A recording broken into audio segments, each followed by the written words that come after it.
goddamn dryer was goddamn broke. Yeah. Okay, Angelique. What is this right here? A blow wet. Dryer. Okay, what it is? A dryer.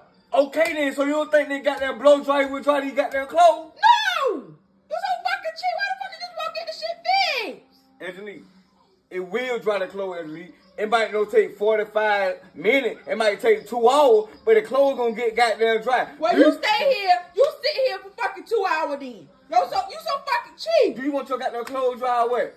Yeah, I want my goddamn clothes dry. Why you gonna get the shit fixed? I ain't no goddamn worry about it. You so fucking cheap. You got nerve to spin it with your goddamn hand.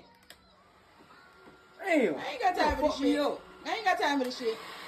I ain't got time for your stupidity today. I ain't got time. Cause you look the fuck stupid. What's it? Cut the goddamn blow dry off.